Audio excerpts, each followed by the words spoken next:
مدینے کے منبر میں بیٹھے ہوئے علی نے اعلان سلونی کیا، اعلان سلونی کیا، پیچھے سے کہ یہودی اٹھا، اس نے کہا یا علی ہر سوال کا جواب فوراً، ہر سوال کا جواب فوراً، نہ سوچتا ہے، فوراً جواب دیتا۔ کہاں سے پڑھے یہ سارے جواب؟ کس نے سکھائے ہیں تجھے؟ اب علی چاہتے تو بتا دیتے میں امام ہوں، میں ولی مطلق ہوں، میں اللہ کا نمائندہ ہوں، لیکن علی کو پتا تھا کہ یہودی ہے، ڈائریکٹ میں نے اپنے تک نہیں لے کے آنا، پہلے نبی منوانا ہے۔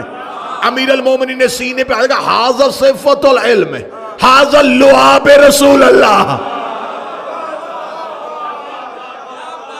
یہ جو علی کے سینے میں علم ہے، یہ رسول کے لعاب چوسنے کا اثر ہے۔ اور جاؤ جا کے علماء تفاسیر و تاریخ سے پوچھو، حسن اور حسین سیدہ کے بیٹے، لیکن ان کی غذا کیا تھی؟ زبان رسالت۔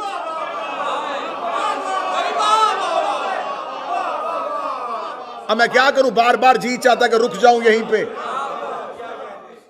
16 رجب کو علی نے پہلی غذا کیا لی تھی؟ لعاب رسالت۔ جو علی کی غذا ہے وہی عباس کی غذا ہے۔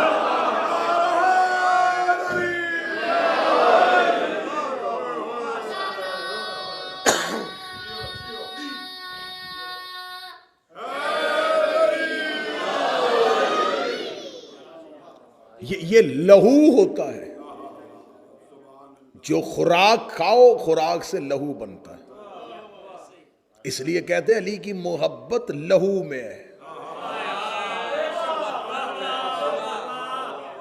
خوراک سے لہو بنتا ہے۔ اور ماں جو بچے کو دودھ دیتی ہے وہ لہو سے دودھ بنتا ہے۔